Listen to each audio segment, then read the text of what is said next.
as much as you want. Your words are way more valuable than ours. So we'll rock and roll from there. Sounds great. All right, you ready? Let's get it. And we're back. And we got a very special guest tonight. She is the queen of Barstool Sports. She's been all over the place, but now she's going to the moon. She is the one, the only KAYCE Smith. KAYCE, how are you doing tonight? Well, after that introduction, I'm doing fantastic. If you guys want to gas me up like every day like this, I feel like I'll have more confidence. Like I'm totally in on that. Thank you. I mean, if you want to be a new co-host, we'll gas you up as much as you want. I mean, come on with it. Hey, I'm all for it. I'm happy to be here. Hell yeah, we really appreciate you coming on. So yeah, so you're on the fucking pirate ship now. Yeah. You started out at Texas A&M. Did you ever think you would be where you are now? Oh my God, no. Well, first of all, like growing up, I didn't even know that something like Barstool was ever going to be an option because it was like what I wanted to do was be Erin Andrews. And there's, obviously a lot of girls my age that wanted to do this were like, well, that's the path that you take. So I didn't even like think that Barstool would even be a possibility.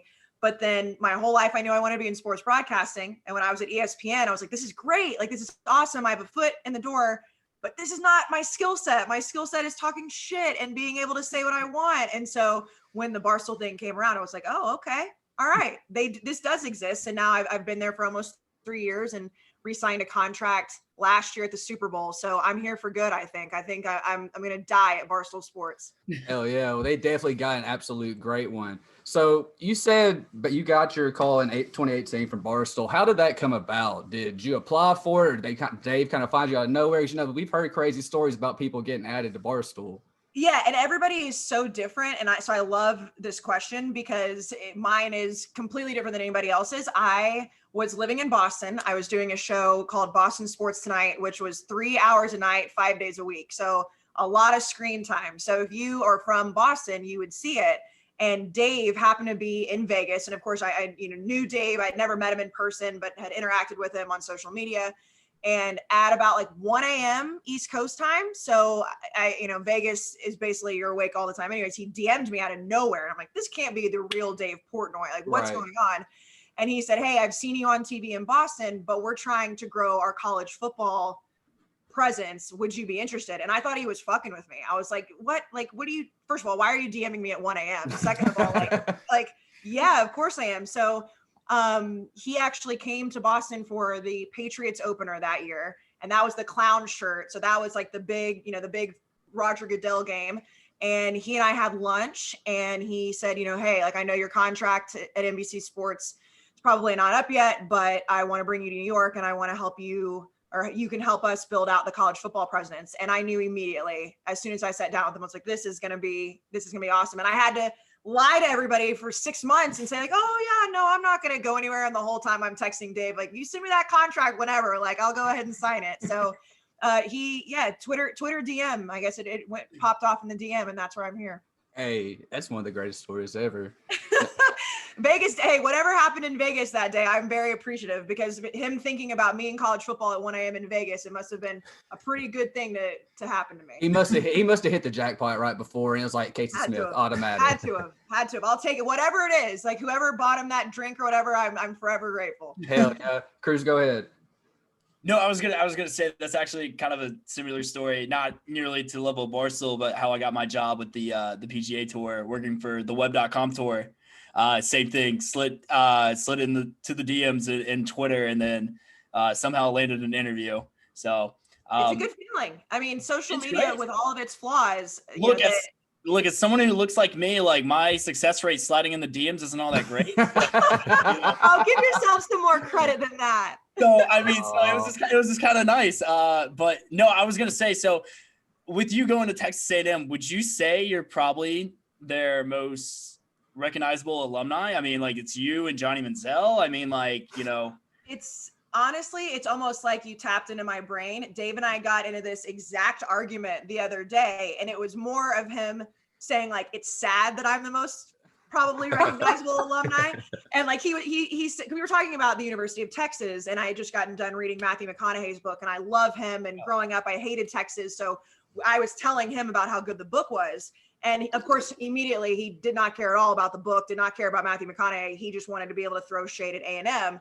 And he was like, so outside of Johnny Manziel, Von Miller, outside of athletes, like you are probably the most recognizable alumni. And I really tried to sit there and think of somebody, there has to be somebody more famous than me. I'm not a famous person. And I couldn't do it. And it was kind of embarrassing. I was like, shit, am I it? No. But I'm going to say there's got to be somebody that I'm forgetting, country music artist or whatever. But at the end of the day, it's Johnny Manziel. I mean, it's always going to be Johnny. Hold on a second. I got you, Cruz. Hold on. No, I'm obviously a huge fan of you. But I do have a slight problem with your alma mater.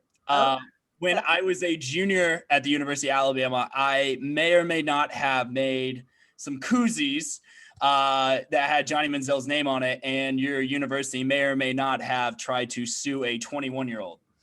Well, that's kind of shitty. I apologize on their behalf, but I mean, you had to know it was coming. You can't be using Johnny Manziel's name. So the koozies were, I was in a fraternity and I was looking for a cheap way to make money, and I made these koozies, and it was right after the year you guys came into Tuscaloosa and you beat us. And look, to this day, Johnny Manziel is probably the live action. I would say him and Deshaun Watson were probably the most fun players I got to watch live when I was at Bama. But I made these koozies that said Manziel equals mangina. And I would have sued your ass too for that. I took a Yeti cooler to College Station for that game, and I sold out of 200 koozies in less than an hour. And you know what's funny? More A&M people bought them than Bama people. And then it's alarming. It's kind of alarming. Like, did they not know it was an insult? I mean, I obviously they ran with it, and then probably about 3 or 4 months later, I get a call from the University of Texas A&M, and I thought someone was screwing with me, and I'm just a 21-year-old drunken frat guy, just like not knowing what's happening, and I basically got told if I ever sold another one again, I would never see the light of day. Oh, well, threatening a 21-year-old. I'm proud of that. I will be honest, like I don't feel bad for any Alabama fan ever. It's like feeling bad for Patriots fans. So like don't give me your sob stories. All right. Just look at all of your trophies and all your rings and you'll be fine. Look, I didn't grow up an Alabama fan. I grew up a Gator because my parents are Gators. I went to University of Florida for a year and then just decided to be like, no, I really want to disappoint my family. So I'm just I like that. I actually, at one point, I think in junior high, floated the idea to my dad that I was going to go to Texas instead of A&M. And he said, well, you won't see a dime from me then. And I never wanted to call it his bluff. I didn't even apply anywhere else. I was like, you know what? If he's going to pay for A&M, I love A&M. That's where I'm going. So credit to you for going against the grain. I didn't have the courage to do so. And I'm glad I didn't. I'm glad I went to A&M. My parents didn't talk to me for like 6 months, so it's fine. I mean, you did pick Alabama. I mean, as Florida fans, that probably has to hurt a little bit. It's like, oh, okay, so you're just gonna go join the best. Great. Hell yeah, Casey. So you also signed Deion Sanders this year. What's it been like sitting next to him and working with him? It's freaking prime time. I mean, it still feels like a dream, and we've done about 100 shows at this point. You know, I grew up in Dallas, and I've said this a lot on different pieces of content since I've been at Barstool, but we grew up a college football household. Like my dad, I mean, we've had tickets to A&M games since I was in my mom's womb. Like there was nothing we cared more about than A&M football. But because I lived in the Dallas area, obviously the Cowboys and the Mavericks and the Rangers. So we would go to those games, but we weren't super, super passionate about it because it was college football or bust. But the three players that I loved growing up were Troy Aikman, Emmitt Smith, and Deion Sanders. And I have a picture of me wearing, a tiny little 21 jersey at some point in elementary school. And so when Dave came to me this summer, and it was around the same time that we thought college football wasn't going to happen. So I'm just like losing my mind thinking, what's my fall going to look like if I don't have the main thing that I'm doing? And I can't do my podcast with Brandon Walker. We don't have a season. I can't do the live college football show. And around that same time, he asked me, he was like, hey, so we're probably going to do this NFL show with Deion Sanders. Would you be interested in hosting that? And I swear to God, I looked at him straight in the face and said, this is the dumbest thing you have ever asked me. And you've asked me a lot of dumb things in our relationship. Like, this is crazy. Like, of course, like, no, Dave, I'm busy. Like, I can't host a show with Deion Sanders. So just like the idea of even it being a show come to fruition was really cool. But he is honestly one of the most amazing humans. And I wouldn't say that if I didn't believe that. I would just be like, yeah, it's prime time. It's cool, right? Like, he is so genuine and so down to earth and has made my job so much easier. And you talk about gassing up, like, he just gasses up everybody around him. And him having the freedom to be able to say whatever he wants on Barstool has really kind of shown just like how funny he actually is too.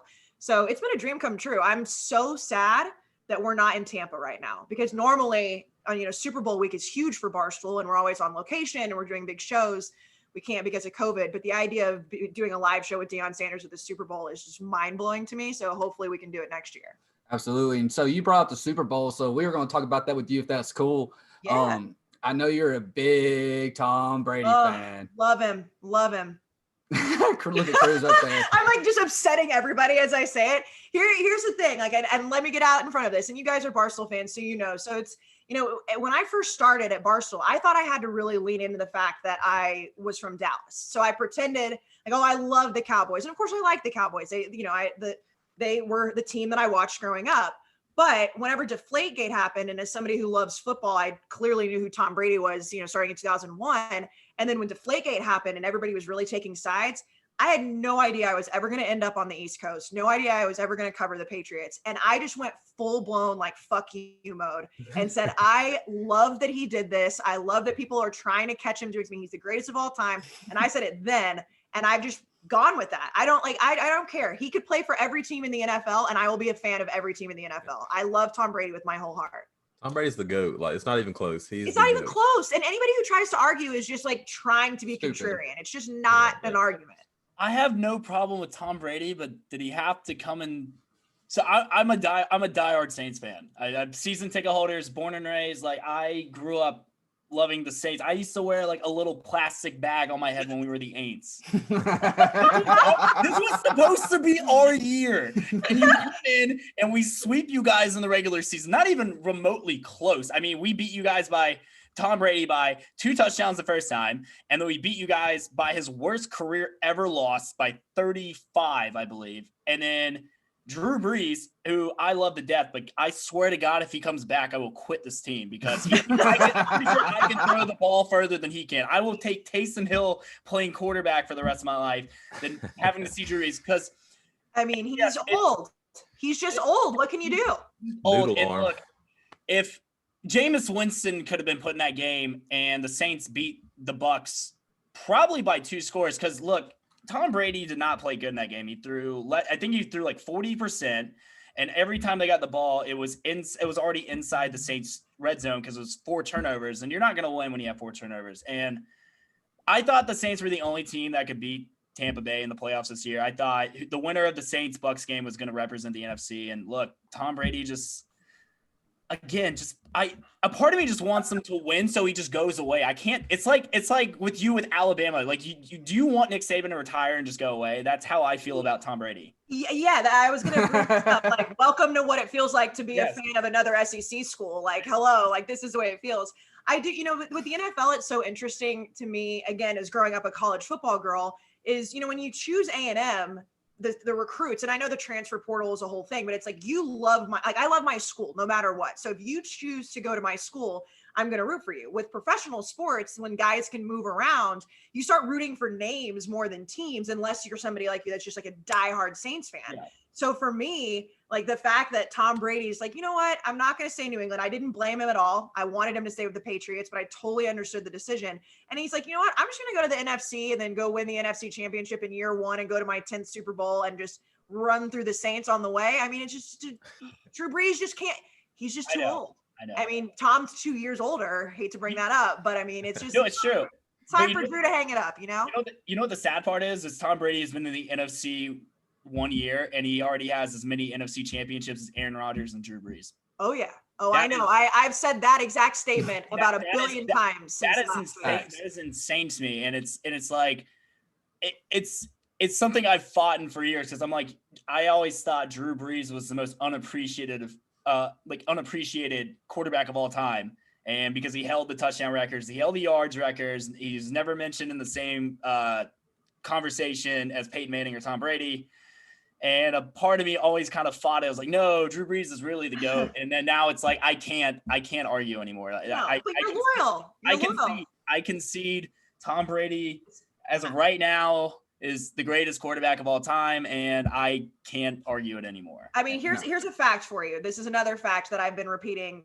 I mean, just over and over and over to anybody who will listen to me, which, on radio you have no choice if you're going to listen to me. So the most postseason wins ever, Tom Brady, 33. Second place is Joe Montana at 16, tied with Tom Brady, only counting championships and Super Bowls. That is insanity. Ridiculous. That's facts. That is so crazy to me. Like 16 only championships and only Super Bowls is tied with Joe Montana, and then he has double of postseason wins. Like that, you say he's the GOAT for now, he's the GOAT forever. Like there's no way somebody ever tops Tom Brady, at least in my lifetime. And if they do, then I'm just going to kill myself because I don't want to see it happen. I don't think any of us do. You don't think Mahomes has a shot if he wins? You don't think he's on pace to possibly get there to possibly even 7, maybe 8? Yeah, I do. And I really wanted a Bucks Bills Super Bowl because the Barstool storylines are going to be so good. And it is different this year because of, if it was a normal year and I got to go party with Bills Mafia, I would have lost my mind. But the better matchup is clearly Patrick Mahomes and Tom Brady, because Josh Allen would not have had a shot at winning that game. Patrick Mahomes is so much fun to watch. And you do. It's like the GOAT versus the new GOAT. If he wins 2 and gets 2 Super Bowl MVPs, and that's hard to argue. I just think the longevity that we're seeing from Tom Brady is there's no blueprint. I mean, he's 43, will be 44 in August, and he's going to a Super Bowl. So I don't know if many guys are going to be able to play for as long as he has. And if Patrick Mahomes can do it, then yeah, of course, it's not a crazy thought. Yeah, absolutely. So let's go ahead and get down to our picks. So we'll do ladies first. Casey, who's winning the Super Bowl this Sunday? I mean, the Tampa Bay Buccaneers and my guy, Tom Brady. I'm going to be wearing a shirt that has 60 of his faces on it. Like that's my good luck shirt. Like and I'm going to be honest with you guys, because that's what we do here. We're the trust tree. Even if I thought the Chiefs were going to win, which I don't, I do think the Bucs are going to win. I wouldn't say that. Like I'm a loyal girl here. It's my guy. It's like, I can't say he's going to lose. Absolutely. Cruz, what about you, baby? Look, it has nothing to do with, it's not personal, but I'm going Kansas City. Look, it's not personal. The narrative that's not been personal. It's not personal. He's spent all this time talking about how bitter you are. It's not personal. I said the winner of the Saints Bucks game was going to represent the NFC because I thought they were going to take care of Green Bay, because I thought Green Bay had been frauds all year, like they've been frauds for the last couple seasons, where they get all the way to the playoffs because they play in a weak division, and that's it. So Tom Brady is not the reason that the Bucs are dominating the playoffs. It's their defense. Their defense has been absolutely amazing. You force the Saints, a team that takes great care of the football offensively, to 4 turnovers, and then you get 4 possessions in the red zones. And you capitalize every time. They held Aaron Rodgers, who's probably going to be the MVP, he looked human. It's the first time we've seen Aaron Rodgers look human all season, until he actually played Tampa Bay that one early in the season where they had like 2 pick sixes. But this Kansas City defense doesn't get enough credit. I think Chris Jones is a monster up front. I don't think there's anybody on the Tampa Bay offensive line that can guard Chris Jones. And then you have Frank Clark. Alex Okafor is nothing to sneeze at as well. Their secondary is highly underrated. The corner that they got out of Louisiana Tech has been playing great all year. And then obviously the Honey Badger is a walking turnover. Yeah. And then, of course, you have arguably right now the greatest quarterback right now playing. I mean, yes, Tom Brady is the GOAT, but right now we're witnessing maybe the most fun quarterback since Brett Favre, like a young Brett Favre. Yeah, I mean, he's awesome. He's a freak. It's like when you create a player in Madden and you have it on rookie mode and you're just throwing things. And you make him 5'6" and just run all around. Yeah, but it's true. It's it's like he goes into kind of autopilot whenever he doesn't he's so good that he doesn't have to be as great as he is half the time. So exactly. I totally get it. And you're right about the defense. And we all know, I don't like to say it out loud, but we all know what happens when Tom gets a little bit pressured, especially as he's gotten older. So it does make me a tad nervous. We saw that in the second half last week. That's not a fun feeling. So I was convinced early in the season that the offensive line just didn't want to protect him. I was like, they just want him to be pressured outside the pocket right now, but that's a whole other thing. I'm hoping this is a good game. That is the one thing. Absolutely. I hate, like watching Alabama just destroy Ohio State. Nobody hates that. Nobody hates that. Yeah, no, it's like I want a good game. I want a good game and I want to cover. Whatever I bet is like the over is going to hit and I cover, I'm happy. Just make it a good game. I think not just, but here's the thing. When it comes to like getting to Tom Brady, look at the teams that have frustrated him. It was the Rams with Aaron Donald and that defense with the number one defense in the NFL. It was the Bears with Khalil Mack and Akeem Hicks and Goldman. I mean, and Roquan. I mean, they pressured, and the Saints probably have the most underrated defensive line in the NFL with Trey Henderson, who was second in the NFL in sacks, Cameron Jordan, Davenport, where you can just rush for, put everyone back in coverage and played. So in the first half of that Saints game and the playoffs game, Tom Brady, he went 3 and out his first 3 drives, and it looked like, all right, we're going to have another story. But again, the Bucs defense has just exceeded everyone's expectations in the postseason. Their corners are playing absolutely amazing. I mean, you hold Michael Thomas, who was Offensive Player of the Year last year, to 0 catches, and there's not much you can do. And then Devontae Adams looked human last week for the first time all season. Right. And so I think if you can somehow contain Tyreek Hill, and I know that that's easier said than done because last time they played, he went for 200 yards in the first quarter. I mean, because Kansas City, they're not exactly the most intimidating team when it comes to running the ball. I mean, Clyde Edwards-Helaire has been decent at times this year, and Le'Veon Bell is kind of a shell of themselves from Pittsburgh. But if you can somehow contain Tyreek Hill, you can make this a game. The best defense to stop Kansas City is having Tom Brady on the field for 8 minutes, 7 minutes at a time. So, for sure. And not make coaching mistakes like we saw.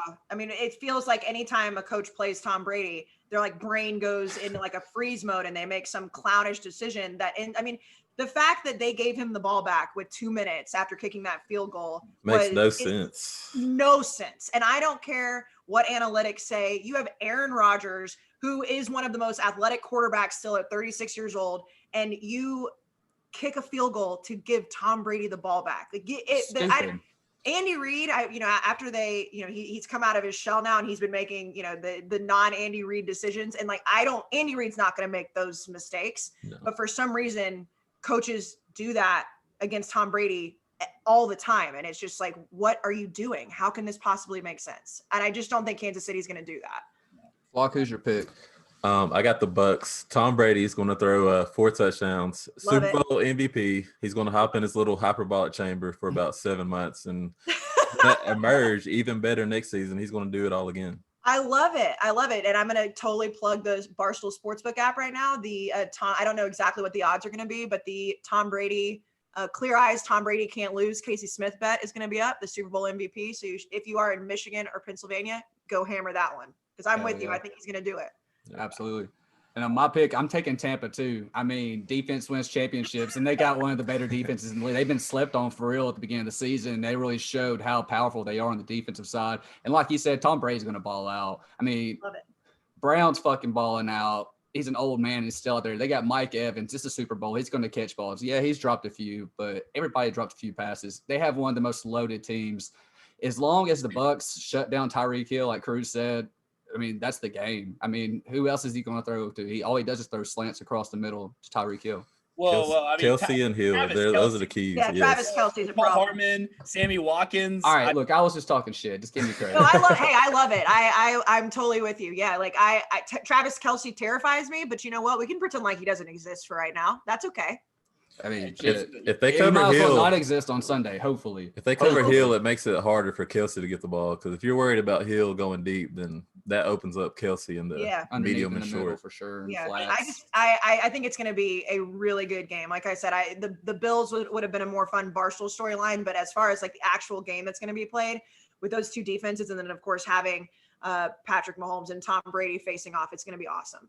For sure. KAYCE, before we let you go, let's talk a little bit about Surviving Barstool. So okay. Barstool started their Survivor type series this past couple of weeks, and I've heard it's been kind of crazy. Fill us in on it a little bit. It's insane. So a little inside baseball, this wasn't supposed to happen, but because we aren't on the road for the Super Bowl, New Amsterdam wanted to reallocate its money and still do a really big deal because normally, like last year we had the Nav Hotel, the year before we had the Nav House in Atlanta. So basically KFC Radio, John and Kevin were like, what can we do to make a Survivor reality television show type thing at the office where we can't do it on the road. And this idea came together very, very quickly. And I was shocked that people said yes. I could not believe that I understand $10,000 is a good amount of money. Yeah, 10 grand's a nice little stack. Yeah, but like, you're not, see, the thing that I kept saying was like, you're not guaranteed that. So you could be living in the office in the shithole that we work in Manhattan for an entire week and not get anything out of it. But we're as we're recording this, we're 3 episodes in, and I'll tell you guys, like, I obviously no spoilers here. I watched every single elimination ceremony live. Like, I would go up to where the set was because I just had to see what was happening. There were moments where I felt like I was in a Want to Get Away Southwest commercial. It was so uncomfortable and so awkward. Like, I felt like I was watching a live execution. And as somebody who's on camera, like 95% of my life, I'm like hiding from like the stool scenes cameras because it got so personal. And the fun thing is no one knows who won yet. The only people that know are the production team. Like, they're not even telling Kevin, they're not telling John. So we'll all find out live together on Thursday. And it's just been an insane thing to see. And I'm honestly worried about Tommy's health. Like, the episode that aired tonight, I remember last week when they were filming, I asked him seriously, like, I pulled him aside. I was like, do you need to go to the hospital? Because you're on the verge of death right now. And it's just something that nobody expected to do. And now that we're here because of COVID, it's awesome. It's so much fun. Watching him eat that 1,000-year-old egg last night was probably the most disgusting things I've ever seen in my entire life. It was literally black ooze coming out of his mouth. I need, like, okay, so the fish part, like, like 2 cans. This is an honest story. So, we had our blizzard in New York this week, but last week it was like that freezing cold rain, and there's no indoor dining right now. So as soon as I smelled that, I went and sat outside in the like drizzling, gross, cold rain and ate my lunch because it was more enjoyable than the smell that was in that office. It's the worst thing I've ever smelled in my entire life. Oh yeah. So, Donnie eating it, these people are crazy. I can't believe that they decided to live in the office, let alone do that. Like, it's so gross. For sure. Now, who was your favorite going into it? So Tommy and I have this like rivalry, and I don't really know where it came from. So like, I knew Tommy was the favorite from a gambling standpoint because he's the only one who even watched Survivor. So he knew the game, but I don't want him to win because I don't want him to have those bragging rights. I honestly thought it was going to be Za because everyone loves Za. Za is really good at competition. Like, he and Spider are probably the most loved at Barstool. So I kind of figured he would be the guy. So I was shocked when they voted him off tonight. So wait, what? I haven't watched it. No spoilers. That was our favorite. It already aired. I haven't watched it though, Casey. Damn it. Shit. Okay, well, let me tell you though. Let me tell you, it's worth watching because of how it all goes down. Like, I'm so hurt now. I'm so hurt. I apologize. You did mention earlier you've only watched 2. That's on me. That's my bad. But I will not. It has aired, so I didn't spoil anything for anybody else. But the episode tonight, like, it is definitely worth watching how it all goes down. But without giving anything else away, like when I saw that Tommy was signing up for this, it was like, he's going to be the most conniving person possible. And all week he played the nice guy, and through the episodes that have already aired, you see. He's just full of shit. He's a sneaky motherfucker. Yeah, he's a little snake. He's a little rat. So like that. It's an awesome series, and I'm really glad. As bitter as I am that we're not in Tampa doing our Super Bowl stuff, like, this is a pretty great thing to watch, and especially because I don't have to be on it. Like, right. No shot would I ever live in that office. I see what goes on there during the day, let alone what's happening at like 2 a.m. No, thank you. Oh, and it's crazy the drama going on, especially last night. Trista getting double crossed. That was wild. That I was sitting with Rhea on the side of the set, and both of us, like, we had our gaiters on because we were about to leave, and both of us pulled them up like all the way over our head. Like, oh my God. Like, Rhea and I were just sitting there just like, this is the most uncomfortable thing, because she really didn't think she was getting voted off. And I mean, they just completely screwed her over, but that's the whole thing. It's a game. Right. The problem is they all have to be coworkers moving forward. They don't get to just disappear. So I'm a little bit curious to see how the drama carries over. But that's the thing. You guys are Barstool fans.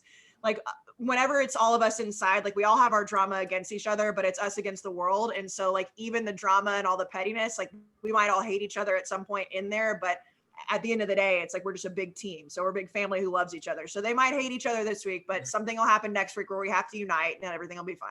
For sure. Well, KAYCE, we can't thank you enough for coming on tonight. Where can our listeners follow you and tune in to you at?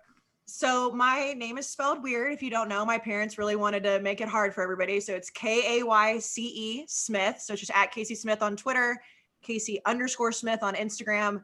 And then just like the list of the shows is Unnecessary Roughness College Football Podcast that I do with Brandon Walker. The Dime Package is an NFL podcast that I do with Fran, the only all-female NFL podcast on the charts, which is great.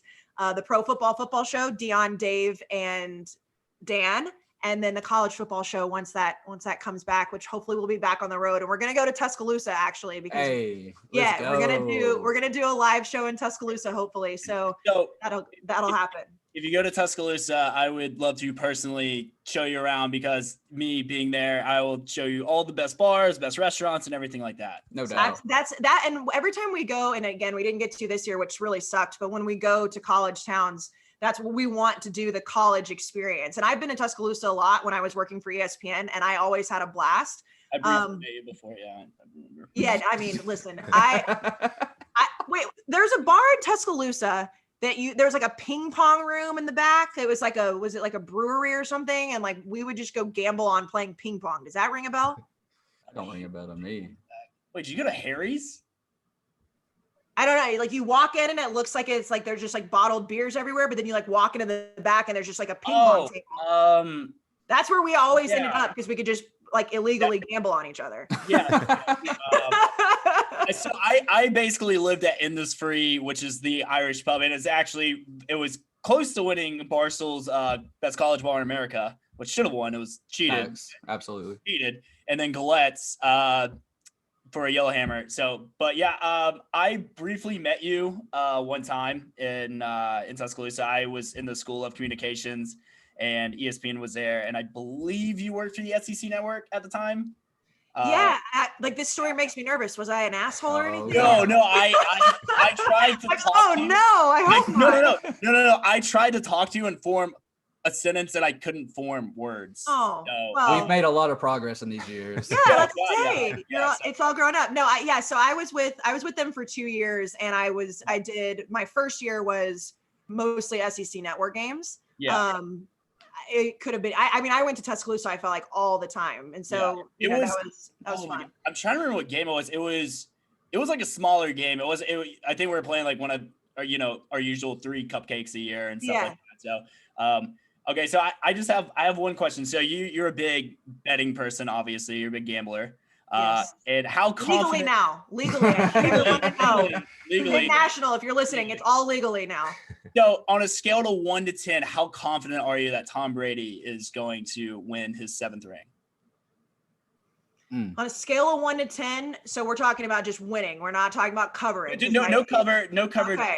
Money line. Let's go. I'm an 8. I'm an 8. Okay, so since I'm the only person who is taking Patrick Mahomes and Kansas City. Oh, snap. Oh boy.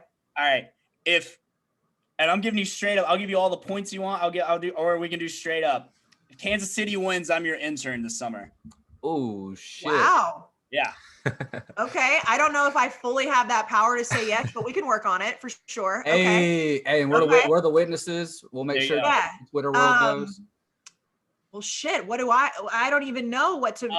I will tell you what. I will buy a Tom Brady jersey of your choice, and I will make that my Twitter picture for a full year. Let's full go. Year. Full calendar year. I love it. Okay, I'm in. And like I said, I don't know how if I can just walk in and say this person's my intern, but I will definitely figure that out. I will put my college football knowledge against Brandon Walker any day of the week. Oh, Facts. Well, I need that. I think anybody can do that. Honestly. If we were to do college football Jeopardy, it's me and Brandon Walker. I win 9 out of 10 times, and that's Brandon Walker's going to cheat the entire time. It don't even matter. He can have a phone. I'll give him an iPhone, and I guarantee you, I will take him. He can have a phone. You can give him 30 seconds, and you just give me 10. That's fine. You know what? I love that because I like to bring him down to earth as much as possible, and that's why every time I beat him on the dozen trivia, he loses his mind because he cannot believe that I can beat him in trivia. I'm actually really not good at trivia, but I honestly. If you can just come in and body him and then I have to sit there and watch him be sad about it, I'm okay with that. We have a love-hate relationship that way and it works. Absolutely. And it's not like I dislike the guy, but sometimes you're right. You got to bring him down there. Got to bring him back down to earth, which is really nice because Dan and Dave do it so beautifully on the college football show. And so then that's really great when I'm hosting that, but then he takes his angst out on me on the podcast. So, we really are just a super dysfunctional family, but if, and I don't think it's going to happen, but if the Chiefs do win, and I can float an idea of having you as our intern for the summer, I will do that. Hey, there you go. Love it. Now that's a fire way to end an interview. Again, Casey, thank you so much for coming on, and we'll have to have you again sometime. You're now a reoccurring guest. It's just like PNT. Anytime I will be a reoccurring guest. And you know what, like what I would love to do is next time that I'm in, we're embroiled in some Twitter battle, you guys can just let me come on and use your podcast to just talk all the shit that I want. Oh, please. Absolutely. That Go sounds ahead. good. Yeah. Now we don't do CCK every single day. I need that outlet so I can hang out with you guys. I'm cool with it. Cruz, you good with that? Yeah. And then of course, if traveling is good for next year, so got to come to Florida, Georgia. I live in Jacksonville Beach, Florida. So if you can come to the Florida Georgia game, that would be amazing. Yeah, we did that a few years ago, and y'all can be It'll be like college all over again. Cruz, y'all can get the little sorority buttons, and it'll be cute. I know. I got so much shit last year because I am the biggest Mac Jones fan of all time, and I'm actually having him on my podcast probably in the next couple of weeks and stuff. Oh, awesome. So you just let everybody know that too. We're still on the air. Breaking news. Breaking news. Allegedly. Allegedly in the next few weeks. We're gonna have to cut this part out a little allegedly. bit. But I wore my Mac Jones jersey, and this is actually the season where Tua was still starting and got nothing but shit for it. So I can imagine that. Florida Georgia weekend. It is my second favorite weekend of the year besides Iron Bowl weekend. So definitely come down to Jacksonville Beach. We'll show you a good time. We'd love that. What I need you to work on though is letting the stadium letting us in the parking lot, because the NFL stadium, they don't let us do our shows in the parking lot. There's no rules. There's no rules in Duval. So I don't. So tell you what, Lot Z is where you need to be. It's right under the bridge. It's where all the best tailgates are. It's where all the RVs are. It's where all the real fans are. You don't want to. We tried. So, most of the time we're on college campuses, and most college campuses will let us do whatever we want because they know, they like the attention, but obviously the NFL does not like us.